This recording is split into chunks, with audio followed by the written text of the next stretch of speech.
വേദിയിലും സദസ്സിലുമുള്ള പ്രിയപ്പെട്ടവർക്ക് നമസ്കാരം.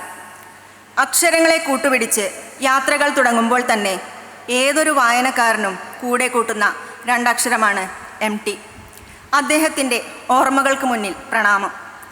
ആ ബഹുമുഖ പ്രതിഭയെ വളരെ അടുത്തുനിന്ന് ഒരു മഹാവിസ്മയം പോലെ മാത്രം കണ്ട എനിക്ക് MT മുഖങ്ങളും മാനങ്ങളും എന്ന ഈ സെഷനിൽ സ്വാഗതം പറയാനുള്ള അവസരം ലഭിച്ചത് ഒരു നിയോഗമായി കാണുന്നു.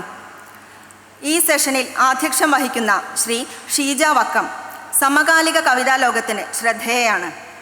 ശിഖണ്ഡിനി, കിളിമരം, മഴ, വെയിൽ, പൂക്കാലം എന്നീ കൃതികളുടെ കർത്താവായ ഷീജ വക്കത്തിന് ആശാൻ യുവകവി പുരസ്കാരം, അബുദാബി പുരസ്കാരം എന്നീ അംഗീകാരങ്ങൾ ലഭിച്ചിട്ടുണ്ട്. ശ്രീ ഷീജ വക്കത്തെ തുഞ്ചൻ സ്മാരക ട്രസ്റ്റിനു വേണ്ടി സ്വാഗതം ചെയ്യുന്നു. പ്രബന്ധങ്ങൾ അവതരിപ്പിക്കുന്നത് K. രേഖ, KV സജയ് എന്നിവരാണ്. ശ്രീ K. രേഖ മലയാള ചെറുകഥാ ലോകത്ത് സജീവ സാന്നിധ്യമാണ്. കേരള സാഹിത്യ അക്കാദമി പുരസ്കാരമടക്കം നിരവധി പുരസ്കാരങ്ങൾ ലഭിച്ചിട്ടുള്ള K. രേഖ സ്വതസിദ്ധമായ രചനാശൈലി കൊണ്ട് ചെറുകഥാ സാഹിത്യത്തിൽ തൻ്റേതായ ഇടം കണ്ടെത്തിയിരിക്കുന്നു. അങ്കമാലിയിലെ മാങ്ങാക്കറിയും വില്ലുവണ്ടിയും മറ്റു കഥകളും, ജുറാസിക് പാർക്ക്, കന്യകയും പുല്ലിംഗവും, മനുഷ്യാലയ ചന്ദ്രിക തുടങ്ങിയ കൃതികളുടെ കർത്താവായ K. രേഖയെ തുഞ്ചൻ സ്മാരക ട്രസ്റ്റിനു വേണ്ടി സ്വാഗതം ചെയ്യുന്നു. എഴുത്തുകാരനായ KV സജയ് ആധുനിക നിരൂപണ സാഹിത്യ ലോകത്ത് ശ്രദ്ധേയമായ നിരവധി പ്രഭാഷണങ്ങൾ നടത്തി സജീവമായി തുടരുകയാണ്. മനുഷ്യനെ തേന്മാവുകളാക്കി മാറ്റുന്ന വാക്കുകളുടെ സൗന്ദര്യാഭിചാരമായിരുന്നു ബഷീറിൻ്റെ കല എന്ന് വൈക്കം മുഹമ്മദ് ബഷീറിനെ കുറിച്ച് ശ്രീ സജയ് അഭിപ്രായപ്പെട്ടിട്ടുണ്ട്. നീണ്ട മുടിയിൽ ആമ്പൽ ചൂടിയ നിശ എന്ന ആശാൻ പഠനവും നിലാവ് മോഷ്ടിച്ച കള്ളൻ എന്നതും അദ്ദേഹത്തിൻ്റെ ചില കൃതികളാണ്. ശ്രീ സജയ് KVയെ തുഞ്ചൻ സ്മാരക ട്രസ്റ്റിനു വേണ്ടി സ്വാഗതം ചെയ്യുന്നു. നന്ദി അറിയിക്കുന്ന കേരള സാഹിത്യ അക്കാദമി പ്രോഗ്രാം കോർഡിനേറ്ററായ ശ്രീ സുനിൽ കുമാറിനെ തുഞ്ചൻ സ്മാരക ട്രസ്റ്റിനു വേണ്ടി സ്വാഗതം ചെയ്യുന്നു. പ്രഭാഷണം കേൾക്കാനെത്തിയ നിങ്ങൾ ഓരോരുത്തരെയും തുഞ്ചൻ സ്മാരക ട്രസ്റ്റിനു വേണ്ടി സ്വാഗതം ചെയ്യുന്നു. ആധ്യക്ഷം വഹിക്കാൻ ശ്രീ ഷീജ വക്കത്തെ ക്ഷണിക്കുന്നു. വേദിയിലുള്ള ബഹുമാനപ്പെട്ട സജയ് മാഷ്, പ്രിയപ്പെട്ട രേഖ, സുനിൽ കുമാർ, സ്വാഗതം ആശംസിച്ച എൻ്റെ പ്രിയ സുഹൃത്ത്, വേദിയിലുള്ള എഴുത്തുകാരെ, വായനക്കാരെ, പ്രിയപ്പെട്ട സാഹിത്യാസ്വാദകരെ, നമസ്കാരം. എഴുത്തുകാരോടെല്ലാം ഒരിക്കലെങ്കിലും ചോദിച്ചിട്ടുള്ള ഒരു പൊതുവായ ചോദ്യമുണ്ട്. എല്ലാ എഴുത്തുകാരോടും ഈ ചോദ്യം ചോദിക്കും. എന്താണെന്നറിയോ? ആദ്യത്തെ രചന, നിങ്ങളുടെ ആദ്യകാലത്തെ എഴുത്ത് എങ്ങനെയാണ് സംഭവിച്ചത്? എന്താണ് അതിൻ്റെ പശ്ചാത്തലം? അല്ലെങ്കിൽ എന്താണ് ആ രചനയുടെ സാഹചര്യം എന്നുള്ളതിനെ പറ്റി എല്ലാവരോടും ചോദിക്കും. ആ ചോദ്യം അഭിമുഖീകരിക്കുമ്പോഴാണ് പലപ്പോഴും അതിവിദൂരമായ ഒരു ഭൂതകാലത്തേക്ക് നമ്മൾ പോകുന്നത്. ഏതോ കാലത്തെ ഒരു ദുഃഖപ്പിരമിഡിനുള്ളിലെ പെട്ടികൾ തുറക്കുന്നത്, അസ്ഥിക്കരങ്ങൾ പുറത്ത് നീട്ടിക്കൊണ്ട് കുട്ടിയൊരാൾ ഉറക്കം വെടിയുന്നത്, കെട്ടിപ്പിടിക്കുന്നു കൊച്ചൊരു ഞാൻ എന്നെ തന്നെ നിസ്സഹായമായി എന്നൊരു നെടുവീർപ്പ് ചിലപ്പോൾ പലരിലും ഉയരുന്നത്. ഇത്തരത്തിൽ തൻ്റെ ആദ്യ ഭൂതകാല കഥാബാധയെപ്പറ്റി MT തന്നെ പലയിടങ്ങളിലും എഴുതിയിട്ടുണ്ട്. ഇപ്പം ഏറ്റവും അവസാനം നവതി സ്നേഹോപഹാരമായി മാതൃഭൂമി സമർപ്പിച്ച പുസ്തകത്തിലും അതിൻ്റെ ആമുഖത്തിൽ അദ്ദേഹം ഇതിനെപ്പറ്റി പറയുന്നുണ്ട്. പച്ച വിരിച്ച പാടത്തിൻ്റെ കരയിലെ തകർന്ന തറവാട്ടു വീട്ടിൽ ചാരുപടിയിലിരിക്കുന്ന അരണ്ട വെളിച്ചത്തിൽ ബൗണ്ട് പുസ്തകത്തിൽ താൻ എഴുതിയിട്ട കഥകളെ, രചനകളെ വീണ്ടും വീണ്ടും അയവിറക്കുന്ന, ഇനി എഴുതാനുള്ളവയെക്കുറിച്ച് ആലോചിച്ചു കൊണ്ടിരിക്കുന്ന ഒരു പയ്യനെ അദ്ദേഹം നമുക്ക് വെളിപ്പെടുത്തി തരുന്നുണ്ട്. ഒരു ചെറിയ കുട്ടിയാണ്. താന്നിക്കുന്നിൻ്റെ നെറുകയിലേക്ക് തനിയെ കയറി ചെന്ന് നിന്നിട്ട് അവിടെ നിന്നുകൊണ്ട് വയലേലകളെ, ഭാരതപ്പുഴയെ, കരിയന്നൂർ പാലത്തെ നോക്കി നിൽക്കുന്ന, ഇനി എഴുതേണ്ടുന്ന രചനകളെ പറ്റിയുള്ള അജ്ഞാത വിഷാദം പേറുന്ന, എഴുത്തിൻ്റെ തീവ്രവേദനയെ അനുഭവിക്കുന്ന ആ ചെറിയ പയ്യനെ, ആ പയ്യൻ വളർന്ന് ഷഷ്ടിയും സപ്തതിയും നവമിയും എല്ലാം കഴിഞ്ഞ് വൃദ്ധനായി. പിയുടെ ഭാഷയിൽ പറഞ്ഞാൽ ഭൂലോക വാടകമുറിയുടെ താക്കോൽ തിരിച്ചേൽപ്പിച്ച് മടങ്ങിപ്പോയിരിക്കുന്ന ഒരു സാഹചര്യത്തിലാണ് നമ്മൾ അദ്ദേഹത്തിൻ്റെ കൃതികളെ ചർച്ച ചെയ്യുന്നത്. മരണം പലപ്പോഴും ക്രൂരമാകുന്നത് ഇനിയൊരു വാക്ക് പുതിയതായില്ല, ഇനിയൊരു വരിയോ ഇനിയൊരു ആശയമോ പുതിയതായി ആ വ്യക്തിയിൽ നിന്ന് നമുക്ക് കിട്ടാനില്ല എന്നുള്ളിടത്താണ്. ആ നിശ്ചലതയാണ് പലപ്പോഴും മരണത്തിൻ്റെ ക്രൂരത എന്ന് പറയുന്നത്.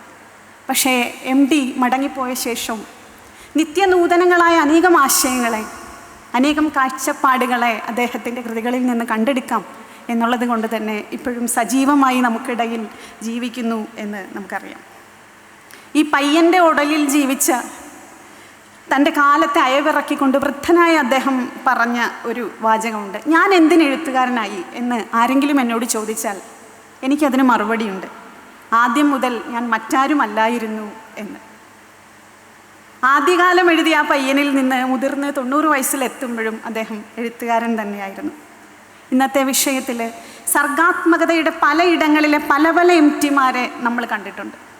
ചലച്ചിത്രകാരനായ, തിരക്കഥാകൃത്തായ, സംവിധായകനായ MT, കഥാകൃത്തും നോവലിസ്റ്റും ലേഖകനും പ്രാസംഗികനുമായ MT, അങ്ങനെ അനേകം പേരെ.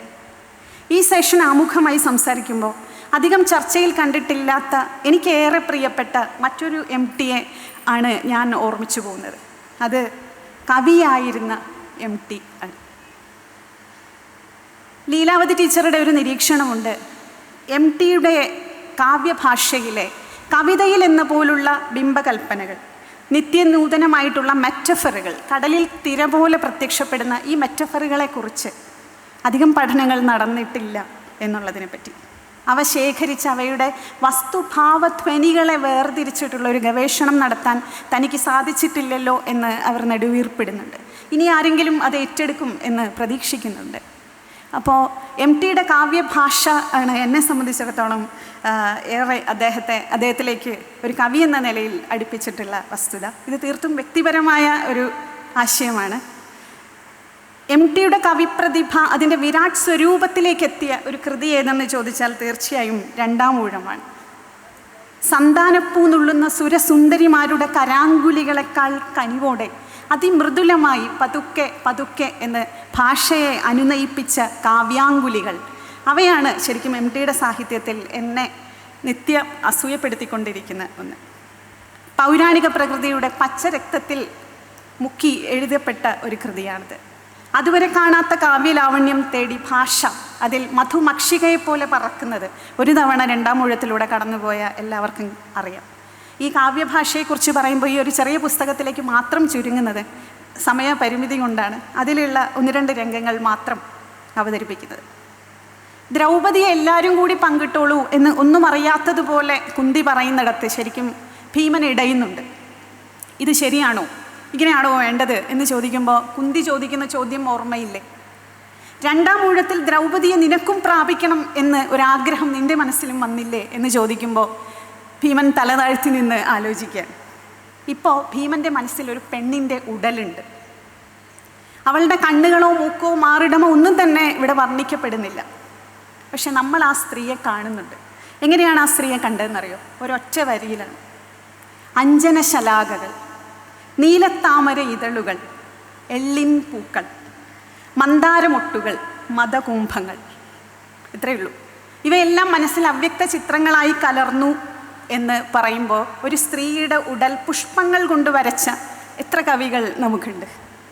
വെറും പൂക്കളെ കൊണ്ടൊരു സ്ത്രീയുടെ ശരീരത്തെ നമ്മുടെ മനസ്സിലേക്ക് കൊണ്ടുവന്ന എത്ര കവിതകൾ ഉണ്ടായിട്ടുണ്ട്. ഈ പറഞ്ഞതെല്ലാം കവിതയുടെ തന്നെ അസംസ്കൃത വസ്തുക്കളാണ്. പൊന്തക്കാടുകൾക്കിടയിലൂടെ ഹിഡുമ്പി പായുന്നത് എങ്ങനെയാണെന്ന് ഓർമ്മയുണ്ട്. അവിടെ ഒരു പോലെയുണ്ട്. കഴുകൻ തൂവൽ കെട്ടിയ കണയമ്പു പോലെ ആണ് ഹിഡുമ്പി പാഞ്ഞുപോയത്. ഈ പോലെ കവികളുടെ ജന്മദുഃഖമാണെന്ന് പണ്ട് ഒരു അവതാരികയിൽ സുഭാഷ് ചന്ദ്രൻ എഴുതിയതായി വായിച്ചിട്ടുണ്ട്. ഇങ്ങനത്തെ അനേകം പോലെകൾ, മെറ്റഫറുകൾ കലർന്ന കാവ്യഭാഷ, കൈത്തണ്ടയിൽ പന്നിത്തേറ്റകൾ, കടഞ്ഞ കടകങ്ങളും കഴുത്തിൽ പുലിനഖങ്ങളുമുള്ള ഹിഡുമ്പി. നമ്മുടെ എല്ലാം കേട്ടുപഴകിയ കുട്ടിക്കഥകളിൽ ഹിഡുമ്പി ഒരു വികൃത സത്വം ആയിട്ട് മുഴച്ചു നിന്ന കഥാപാത്രമാണ്. കാമാസക്തയായ രാക്ഷസിയിൽ നിന്ന് പ്രേമാസക്തിയായ മനതരുണിയിലേക്ക് MT ഹിഡുമ്പിയെ എത്ര മനോഹരമായിട്ടാണ്, കാവ്യാത്മകമായാണ് പരിണാമപ്പെടുത്തിയത് എന്ന് നമുക്കറിയാം. MT കഥാസന്ദർഭങ്ങളെ വളച്ചൊടിച്ചതായിട്ടൊക്കെ പലപ്പോഴും പലയിടങ്ങളിലും പരാമർശങ്ങൾ വന്നിട്ടുണ്ട്. പക്ഷെ ചിലയിടങ്ങളിലെല്ലാം MT പറഞ്ഞത് വ്യാസൻ പറഞ്ഞത് തന്നെയാണ്. തെറ്റിപ്പോയത് പലപ്പോഴും നമുക്കാണ്. ഖാണ്ഡവദാഹത്തെക്കുറിച്ച് പറയുന്ന ഇടങ്ങളിൽ രണ്ടാം ഊഴത്തിലെ കഥാപാത്രമായ നകുലൻ പറയുന്നത്, നമ്മൾ മനസ്സിലാക്കിയിരിക്കുന്ന എന്താണ് കുട്ടിക്കഥകളിൽ, ഖാണ്ഡവത്തിൽ തക്ഷകൻ എന്ന രാജാവും അദ്ദേഹത്തിൻ്റെ നാഗപ്രജകളും നാഗങ്ങളും താമസിച്ചിരുന്നു എന്നാണ്. പക്ഷെ രണ്ടാം ഊഴത്തിലെ സഹദേവൻ പറയുന്നത് മദ്യവും മധുരയുമായി വന്ന് ഒരു ഉത്സവം പോലെ അവിടെയുള്ള മ്ലേച്ഛന്മാരെ അടിച്ചോടിച്ചു എന്നാണ്. പലപ്പോഴും ഞാൻ എൻ്റെ വായനയിലൊരു കുട്ടി വായന മാത്രം ഉണ്ടായിരുന്ന കാലത്ത് ആദ്യം രണ്ടാം ഊഴം വായിക്കുമ്പോൾ ഞാൻ മനസ്സിലാക്കിയിരുന്നത്, ഇത് മനുഷ്യന്മാരാക്കി പരിവർത്തിപ്പിച്ചല്ലോ എന്നാണ്. മഹാഭാരതം വായിച്ചാൽ ആദിപർവത്തിലെ ഖാണ്ഡവദാഹ പർവത്തിൽ ഇന്ദ്രക്രോധം എന്ന അധ്യായത്തിൽ ഖാണ്ഡവം കത്തിക്കൊണ്ടിരിക്കുമ്പോൾ ആ ഖാണ്ഡവം കണ്ട ദേവകൾ ഇന്ദ്രനോട് ആശങ്കപ്പെടുന്ന ഒരിടമുണ്ട്.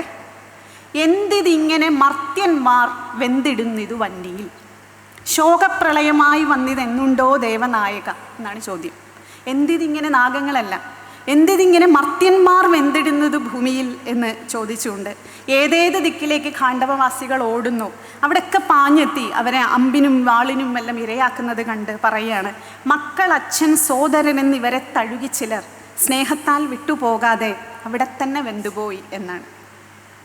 കാട്ടിലെ ആദിമ സമൂഹമായിരുന്ന ഒരു ഗോത്ര സമൂഹത്തെ അപ്പാടെ ഉന്മൂലനം ചെയ്ത അധിനിവേശത്തെ തന്നെയാണ് വ്യാസൻ ഖാണ്ഡവദാഹ പർവത്തിൽ സൂചിപ്പിച്ചത്.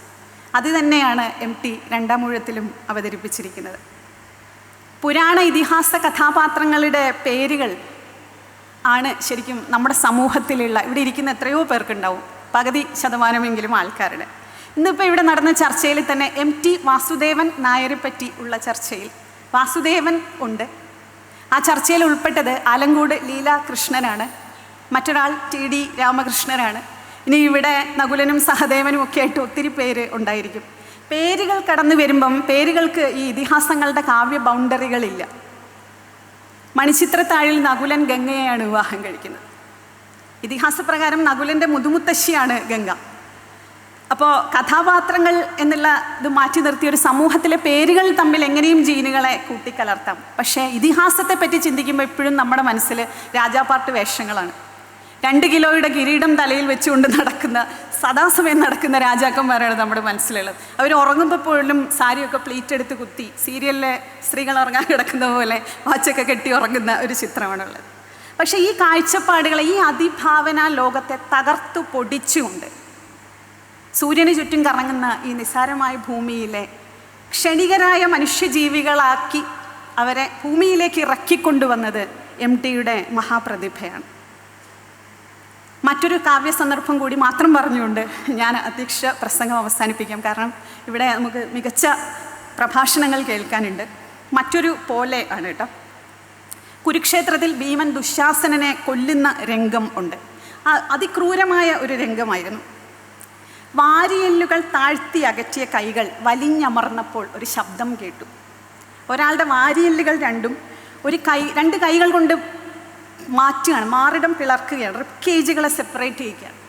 അപ്പോൾ ഒരു ശബ്ദം കേട്ടു. എങ്ങനത്തെ ശബ്ദമായിരുന്നെന്ന് ഓർമ്മയുണ്ടോ? മരവുരി ചീന്തുന്ന ശബ്ദം പോലെയാണ് ആ മാംസത്തെ വകഞ്ഞു മാറ്റുമ്പോൾ, എല്ലിൻ കൂടെ വകഞ്ഞു മാറ്റുമ്പോൾ ഉണ്ടായ ശബ്ദം. പോലെ എന്നുള്ള വാക്കിന് ഇത്രയും നിഷ്ഠുരമായ ഒരു ഉപമ ഏതെങ്കിലും കാവ്യലോകത്ത് താങ്ങേണ്ടി വന്നിട്ടുണ്ടാവും. അങ്ങനെ മാറിടം വലിച്ചകർത്തുമ്പോൾ മുഖത്തേക്ക് തെറിച്ച ഇളം ചൂടുള്ള ചോരത്തുള്ളികൾ പ്രതികാരത്തിൻ്റെ പൊന്നശോക പൂക്കളായാണ് ഭീമന് അനുഭവപ്പെടുന്നത്. അന്തകൻ്റെ മധുപർക്കം. ശവങ്ങൾക്കിടയിലൂടെ നടക്കുമ്പോൾ ആരുടെയോ ഒരു ശിരോഭൂഷണത്തിൽ കാലമർന്ന രംഗം ഓർമ്മയില്ലേ? ചോരത്തുള്ളികൾ പോലെ അതിൽ നിന്ന് മുത്തുമണികൾ, ചോര പുരണ്ട മുത്തുമണികൾ ചിതറിത്തെറിക്കുന്ന രംഗം നമ്മൾ കണ്ടിട്ടുണ്ട്. പൊട്ടിത്തകർന്ന കിരീടത്തിൽ നിന്ന് ആരോ അഹങ്കാരത്തിൻ്റെ ഭാഗമായി, ആഡംബരത്തിൻ്റെ ഭാഗമായി, അധികാരത്തിൻ്റെ ഭാഗമായി അണിഞ്ഞിരുന്ന കിരീടത്തിൽ നിന്ന് ചിതറുന്ന ചോര പുരണ്ട മുത്തുമണികൾ. ഇത് കാണണമെങ്കിൽ നമ്മൾ വെറുതെ വീട്ടിലെ മേശപ്പുറത്തൊരു റാന്തലും അല്ലെങ്കിൽ ഒരു വിളക്കും കത്തിച്ചു വെച്ചിട്ട് പേനയും പേപ്പറുമായിട്ട് അതിൻ്റെ മുന്നിൽ തപസ്സിരുന്നാൽ അത് എഴുതാൻ കഴിയില്ല. അത് എഴുതണമെങ്കിൽ നിലം കുലുക്കുന്ന വജ്രദന്തികളായിട്ടുള്ള കൊലയാനകളുടെ കാലുകൾക്കിടയിൽ സ്വയം നടുങ്ങി വിറച്ച് ഒരു വ്യക്തിക്ക് നിൽക്കേണ്ടി വരും. അമ്പും വാളും ചക്രവും ചീറുന്ന അന്തരീക്ഷത്തിൽ ജീവൻ കയ്യിൽ പിടിച്ച് അവിടെ തന്നെ നിൽക്കേണ്ടി വരും. ഈ പരകായ സിദ്ധിയെയാണ്, സൂക്ഷ്മമായ ഈ പശ്ചാത്തല നിരീക്ഷണത്തെ കൂടിയാണ് പ്രതിഭ എന്ന് വിളിക്കുന്നത്. പ്രതിഭയുള്ള പല എഴുത്തുകാരുടെയും, നോവലിസ്റ്റുകളായാലും കഥാകൃത്തുക്കളായാലും ഒക്കെ അവരുടെ മിക്കവാറും രചനകൾ, പല രചനകളിലും അർത്ഥശരീരികളായ അരുണന്മാരെ പോലെ കവിത വന്നെത്തി നോക്കുന്നത് വളരെ സന്തോഷപൂർവ്വം ഞാൻ കണ്ടിട്ടുണ്ട്. അങ്ങനെയുള്ള കഥാകാരി ഇവിടെയുണ്ട്. നമ്മളെല്ലാം വളരെ ആകാംക്ഷയോട് കൂടി കാത്തിരിക്കുന്ന പ്രഭാഷണങ്ങൾ നമുക്ക് കേൾക്കേണ്ടതുണ്ട്. ഈ സർഗസംവാദത്തിലേക്ക് ഹൃദയപൂർവ്വം എല്ലാവർക്കും സ്വാഗതം ആശംസിച്ചു കഴിഞ്ഞതാണ്. എങ്കിലും അതിലേക്ക് നമുക്ക് പ്രവേശിക്കാമെന്ന് കരുതുന്നു. അധ്യക്ഷ പ്രസംഗം അവസാനിപ്പിക്കുന്നു. നന്ദി.